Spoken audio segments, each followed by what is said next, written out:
அத்தியாயம் 3. உதயாதித்தன் புதிதாக கட்டிக்கொண்டிருக்கும் கார் ஷோரூமின் மேல்தளத்தை பார்வையிட்டுக் கொண்டிருக்க அவன் அருகே இருந்த அரவிந்தன் அன்றைய நாளில் முடிக்கப்பட்ட வேலைகள் குறித்த தகவல்களை அவனுக்கு விவரித்தவாறு உடன் சென்றான். விஸ்தாரமான கட்டிடத்தின் கீழ்த்தளம் முழுதாக முடிந்துவிட்ட நிலையில் உள்பூச்சு நடைபெற்றுக் கொண்டிருக்க ஃபால்ஸ் சீலிங், பிளைவுட், ஏசின்னு பிற இன்டீரியர் டிசைனிங்கிற்காக ஆட்களை வர சொல்லியிருந்தவன் 2 மணி நேரத்திற்கும் மேலாக அவர்களுடன் கலந்துரையாடி கொண்டிருந்தான் உதய். அவர்கள் கொண்டு வந்த புகைப்படங்களை பார்வையிட்டவன் தனக்கு எப்படி வேண்டும் என்று தீர்மானித்து முடித்த நேரம் பிரீசி என்று கைபேசியின் டிஸ்பிளேயில் மின்னவும் அருகே இருந்த அரவிந்திடம், கொட்டேஷன் வாங்கிட்டு அனுப்பிடு அரவிந்த், அடுத்த மீட்ல ஃபைனலைஸ் பண்ணிக்கலாம் என்றவன் அழைப்பை ஏற்று, ஹலோ பிரீசி, என்ன நேரத்துக்கு கால் பண்ணிருக்க, எனி ப்ராப்ளம் என்று கல்லூரி நேரத்தில் அழைத்திருப்பவளிடம் கேட்கவும், ப்ராப்ளம் இருந்தாதான் கால் பண்ணணுமா? வீட்டா என் அத்தானுக்கு கால் பண்ணி பேச ஒவ்வொரு முறையும் ப்ராப்ளம் வெற்றில பார்க்க வச்சு அழைக்க சொல்வீங்க போல என்று தென்றல் சிரிக்கவும், ஹே வாலு, இது உன்னோட காலேஜ் டைமிங் ஆச்சே, எப்பவும் நேரத்துல கூப்பிட மாட்டேன்னு கேட்டேன். நீ எப்ப வேணும்னாலும் எனக்கு கூப்பிடலாம். ஆனா இதே வார்த்தையும் உன் அக்கா சொன்னா எவ்வளோ நல்லா இருக்கும் என்றவன் ஒரு ஆழ்ந்த மூச்சை வெளியேற்றி, எங்க எப்போ கால் பண்ணாலும் கிளாஸ்ல இருக்கேன், டியூஷன்ல இருக்கேன், அகாடமில இருக்கேன்னு கால் அட்டென்ட் பண்ணாம மெசேஜ் அனுப்புறா. நானும் அந்த டைம் தவிர்த்து மத்த நேரம் அவளை பிடிச்சி ஒரு வார்த்தை பேச வைக்கிறதுக்குள்ள எனக்கு போதும் போதும்னு ஆயிடுது. என்ன பிரீசி, உங்க அக்கா எப்படி இருக்கா? நீங்க தானே பெண் கேட்டு வந்தீங்க, நீங்களே சொல்லுங்க, எங்க அக்கா எப்படி இருக்காதான் என்றவள் குரலில் இருந்த கேலியை கண்டு கொண்டவன், அத நான் என் வாயால சொல்லி கேக்குறதுல உனக்கு அவ்வளவு சந்தோஷம் அப்படித்தானே? அப்படியும் சொல்றதுக்கு இல்ல, ஆனா ஒரு வகையில அப்படித்தான் அத்தான் என்றவள் சப்தமாக சிரித்து விட, என் பாடு உனக்கு சிரிப்பா இருக்குல்ல, சிரிமா சிரி. அக்காவும் தங்கச்சியும் எந்த விதத்துல ஒன்னா இருக்கீங்களோ இல்லையோ, என்ன புலம்ப விட்டு ரசிக்கிறதுல ஒத்துமையா இருக்கீங்க. என்ன நீ வெளிப்படையா சிரிச்சிடுற, ஆனா உங்க அக்கா உள்ளுக்குள்ள ரசிக்கிறாளான்னு கூட கண்டுபிடிக்க முடியலையே என்று சுகமாய் அழுத்து கொண்டவன், எதையும் வாய திறந்து சொல்ல மாட்டேங்கிறா, முகத்தை பார்த்து தெரிஞ்சுக்கலாம்னா அதுக்கும் வழி இல்ல. உங்க அக்கா என்ன அநியாயத்துக்கு சுத்த விடுறா பிரீசி. சரி, ஒன்னளவுக்கு இல்லைனாலும் உங்க அக்காவுக்கு கொஞ்சம் பேச சொல்லிக்கூட. ஹலோ அத்தா, எங்க அக்கா டீச்சர், அவளுக்கு நான் பேச சொல்லி கொடுக்கணுமா? இது நல்ல கதையா இருக்கே. நான் நல்லா இருக்கிறது பிடிக்கலையா உங்களுக்கு? தேவையில்லாம என்ன உங்க 2 பேர் கடையில இழுக்காதீங்க சொல்லிட்டேன் என்று தென்றல் அலறிட, நான் வேற என்ன செய்ய பிரீசி, நீ 100 வார்த்தை பேசுற இடத்துல அவ ஒரு வார்த்தை தான் பேசுறா. நான் ஸ்டாப்பா பேசுற உனக்கும் அவளுக்கும் எந்த சம்மந்தமும் இல்ல. உங்க அக்காவை பெண் பார்க்க வந்த போதுதான் உன்னை பார்த்தேன். நீ எவ்வளோ ஜாலியா உரிமையா பேசுற. ஆனா உங்க அக்கா ரொம்ப இன்ட்ரோவர்ட்டா இருக்கா. ஒருவேளை என்கிட்டதான் அப்படி இருக்காளா, இல்ல எல்லார்கிட்டயும் இப்படியா? எனக்கு உங்க அக்காவை புரிஞ்சுக்கவே முடியல. அப்படியெல்லாம் இல்லத்தான், பொதுவாவே அக்கா அதிகம் பேச மாட்டா, தனிமை விரும்பின்னு சொல்லலாம். பெரும்பாலும் அவளோட புக்ஸ்ன்னு தனி உலகத்துல இருப்பா. ஆனா நீங்க அவங்க கிளாஸ்ல போய் உட்காந்து பாருங்க, நேரம் காலம் பார்க்காம நான் ஸ்டாப்பா டீச் பண்ணுவா. அதை விட முக்கியமா டவுட்னு கேட்டுடக்கூடாது.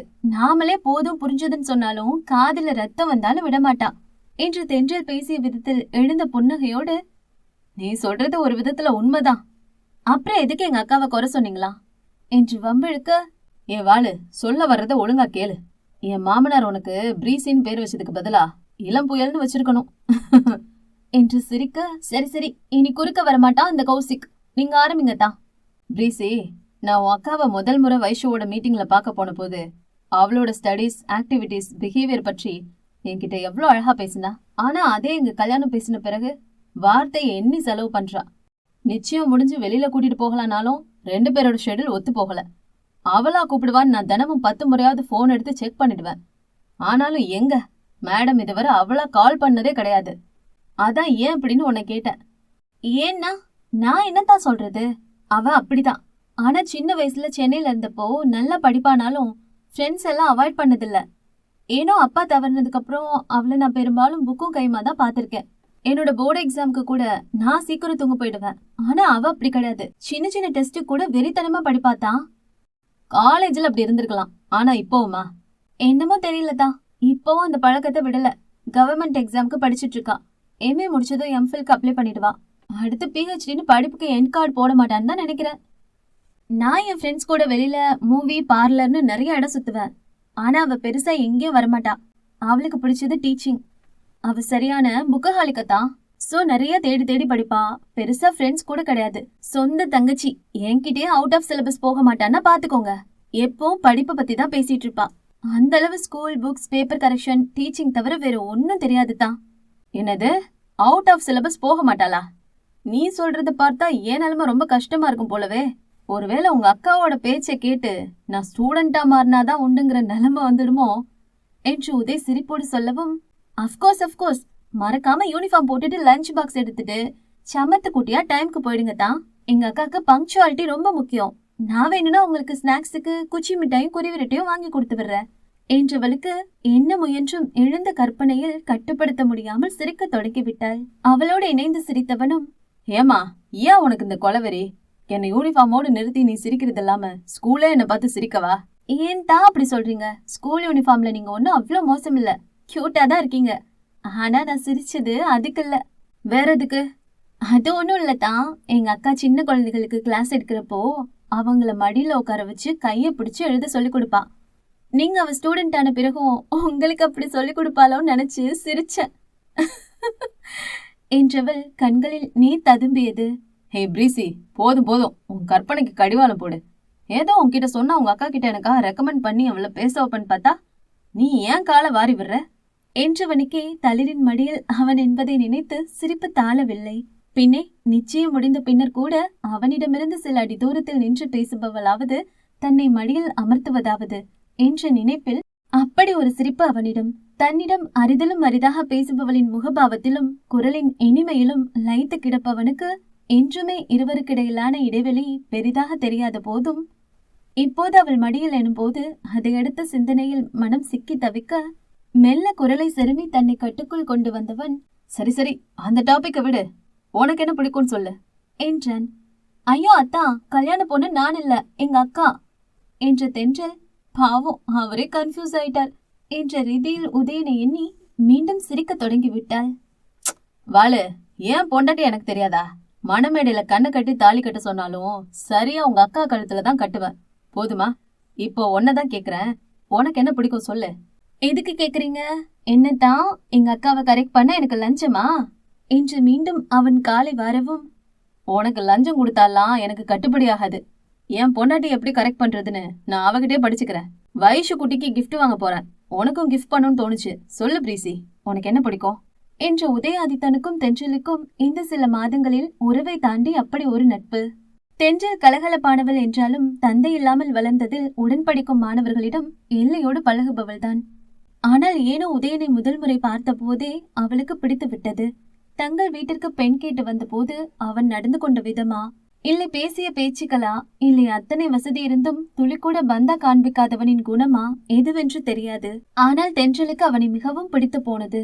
அம்பலவாணனின் குடும்பம் அவர்கள் வீட்டில் குழுமி இருந்த போது தன் அறையில் யோசனையிலிருந்து தளிரிடம், அக்கா பிளீஸ்கா, ஓகே சொல்லு, இவர்தான் உனக்கு ரொம்ப பொருத்தமா இருப்பார், ரொம்ப ஸ்வீட், எவ்வளவு ஜாலியா பேசுறார், பணக்காரருங்கிற பந்தாவே இல்ல, ரொம்ப இயல்பா மாடியில இருந்து அவங்க உட்கார சேர் கொண்டு வந்த என்கிட்ட இருந்து வாங்கி அவரே போட்டுக்கிட்டார் தெரியுமா.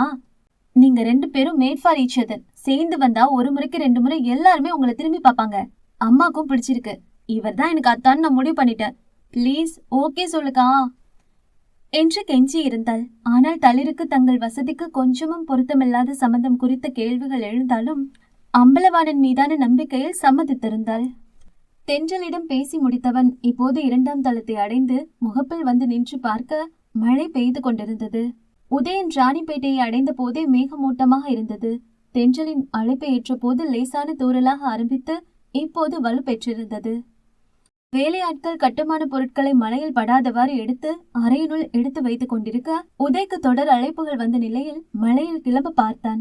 ஆனால் அரவிந்த் உட்பட அங்கிருந்தவர்கள், புதுமாப்ல அவசரம் வேண்டாம், மழை நின்ன பிறகு கிளம்புங்க என்றதில் ஷோரூமிற்கு அழைத்து பேசியவன் ராகவனுக்கும் பேசிவிட்டு மீண்டும் முகப்பில் நின்று 2 கரங்களையும் மார்பின் குறுக்கே கோர்த்து கொண்டு மழையை ரசிக்க உதயனுக்கு தந்தையிடமிருந்து அழைப்பு. சொல்லுங்கப்பா, வேலை எல்லாம் எப்படி போயிட்டு இருக்கு உதய்? சொன்ன தேதியில முடிச்சிடுவாங்க தானே? மார்பிள்ஸ்க்கான கொட்டேஷன் உனக்கு அனுப்பியிருந்தனே, பாத்துட்டியா? பாத்துட்டேன்ப்பா. நீங்க ஜுவல்லரி ஷாப்ல இருந்து கிளம்பிட்டீங்களா? சுஜியும் நிவியும் உன்னோட ஒப்பீனியன் இருந்தா நல்லா இருக்கும்னு சொன்னாங்க. தளிருக்கு எடுத்து வச்சிருக்க செட்டோட பிக்சர்ஸ் வாட்ஸ்அப் பண்ணிருக்கேன். உனக்கு பிடிச்சதை செலக்ட் பண்ணி அனுப்பு, ஃபைனல் பண்ணிடுறோம். சரிப்பா. மருமகளுக்கு நீ ஏதாவது தனியா கிஃப்ட் பண்ற ஐடியா இருக்கா? கலெக்ஷன்ஸ் நிறைய இருக்கு, உனக்கு தேவைன்னா பிக்சர்ஸ் அனுப்பட்டா? இல்லப்பா, நீங்க எடுங்க, நான் நேர்ல வந்து பாத்துக்கிறேன். என்ன சத்தம் உதயங்க? மழையா? ஆமாப்பா, வந்த வேலை முடிஞ்சது, கிளம்பலான மழை ஆரம்பிச்சிருச்சு, குறைஞ்சதும் வந்துடுறேன் என்ற உதயனின் பார்வையோ பூஞ்சிதிரளாக உருமாற்றம் பெற்றிருந்த மலையினோடே எதிரில் வண்ண விளக்குகளால் ஜொலித்த வளையல் கடையின் மீது பதிந்திருந்தது. இத்தனை மாதங்களாக வந்திருக்கிறான், ஆனால் அப்போதெல்லாம் இல்லாது இன்று அக்கடையில் பொருத்தப்பட்டிருந்த அலங்கார விளக்குகளின் உதவியால் கண்ணை பறித்த கண்ணாடி வளையல்கள் அவன் கவனத்தை ஈர்த்திருந்தது. உடன் தளிரின் நினைவும். பின்னே பெற்றோர் ஆசிரியர் சந்திப்பில் தளிரை சந்தித்தவனின் கவனத்தை முதலில் பெற்றது என்னவோ அன்று மெல்லிய கரையிட்ட பச்சை வர்ண புடவைக்கு தோதாக அவள் அணிந்திருந்த கண்ணாடி வளையல்கள்தான். அதுவும் கழுத்திலும் காதிலும் அதிக கனமில்லாததாக மெல்லிய சங்கிலியும் காதோடு உறவாடிய சிறு ஜிமிக்கும் அணிந்திருந்தவள் கைகளில் மட்டும் குறைந்தது அரை டஜன் வளையல் அணிந்திருந்தாள். அதை கண்டதும் அவனுக்கு பெரும் ஆச்சரியம். பின்னே அவன் அன்னை, அக்கா, தங்கைகள் யாருமே பெரும்பாலும் கண்ணாடி வளையல்கள் அணிந்து பார்த்ததில்லை. தங்க வளையல்கள் அல்லது பிரேஸ்லெட் கைக்கடிகாரம் என்று இருப்பவர்களை பார்த்து பழக்கப்பட்டவனை கொள்ளை கொண்டதே அவள் அணிந்த வளையல்கள்தான். அதன் பின்னர் அவளுடனான சந்திப்புகளிலும் அவன் பார்வை தவறாமல் அவள் கைகளில் கவனம் கொள்ளும். தென்றலிடம் தளிரின் பிடித்தத்தை கேட்டபோது புத்தகத்தை தவிர்த்து அவள் ஆர்வத்தோடு வாங்கும் ஒரே பொருள் கண்ணாடி வளையல்கள்தான் என்றிருந்தாள். நிச்சயத்தின் போது தேவதையாய் ஜொலித்தவளின் கைகளை நிறைத்திருந்தது என்னவோ தங்கத்திற்கு பதிலாக கண்ணாடி வளையல்கள்தான். அன்று நிச்சயம் முடிந்து தன் அக்கா தங்கைகளின் கலாட்டாவில் அவனுக்கு ஊட்டிவிட வந்தவளின் விரல்களை முந்திக் கொண்டு அவன் அதரங்களை தீண்டியதும் அவள் வளையல்களே. ஆம், நிச்சயம் முடிந்து மணமக்களை ஒன்றாக சாப்பிட அமர்த்தியிருந்தனர். வைஷுவோடு தன் வகுப்பு குழந்தைகள் சிலரும் உடன் இருக்க சுஜி, நிவி, தென்றல் அனைவரும் சேர்ந்து கேலி செய்ததில் யாரையும் பார்க்காமல் இலையை பார்த்தவாறே உதைக்கு ஊட்ட முயன்றவளின் விரல்கள் அவன் முகத்தை தாண்டி செல்ல அவன் உதடுகளோடு உறவாடியது என்னவோ அவள் வளையல்கள்தான். அண்ணி, யாரு கூட்டிட்டு இருக்கீங்க? எங்க அண்ணாவை பார்த்து ஊட்டுங்க என்று நிவி சொல்லி முடிக்கும் முன் யாரும் அறியாமல் தன் உதட்டோடு உறவாடிய அவள் வளையல்களில் உதை முத்தமிட வளையலை தாண்டி ஊடுருவிய அவன் ஸ்பரிசத்தில் சிறு அதிர்வோடு அவனை பார்த்த தளிர் தன் கையை இழுத்து கொள்ள மீண்டும் அவனுக்கு இனிப்பை ஊட்டும் வரை சுற்றியிருந்தவர்கள் தளிரை விடவில்லை. அத்தனை கலாட்டா செய்திருந்தனர். வைஷு வேறு பெரிய மனுஷியாக சுஜி நிவியை முந்திக் கொண்டு தளிரின் அருகே வந்து, மாமி, நானே என் தம்பிக்கு சிந்தாம ஊட்டி விடுவேன், பார்த்து ஊட்டுங்க, மாமா ட்ரெஸ் ஸ்பாயில் ஆயிடும் என்று அவள் கருத்தை சற்று பின்னே இழுத்தவள், எங்க மாமா வெரி குட் பாய், என் தம்பி மாதிரி பேட் பாய் இல்ல என்று கூற தளிருக்கு ஒன்றும் புரியவில்லை. சம்டைம்ஸ் கௌஷிக் நான் ஊட்டி விடுறப்ப என் கையை கடிச்சு வச்சிடுவான், ஆனா மாமா அப்படி செய்ய மாட்டார், குட் பாய், நீங்க தைரியமா ஊட்டி விடுங்க என்று சொல்ல அன்றைய நாளின் நினைவில் எழுந்த புன்னகையோடு வளையல்களை பார்த்திருந்தவன் மழை குறையவுமே நேரே எதிரில் இருந்த கடைக்கு சென்றான். ரகரகமாய் அடுக்கப்பட்டிருந்த வளையல்களை கண்டவனுக்கு எதை வாங்குவது எதை விடுவது என்ற நிலை.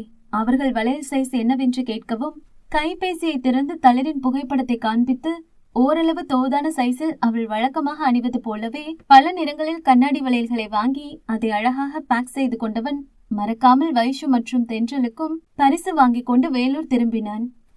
நகைக்கடையிலிருந்து வீடு திரும்பிய நிவியும் சுஜியும் நேரே அண்ணாமலை அன்னபூர்ணியின் அறைக்குள் நுழைந்தனர். சாப்பிட்டீங்களா தாத்தா?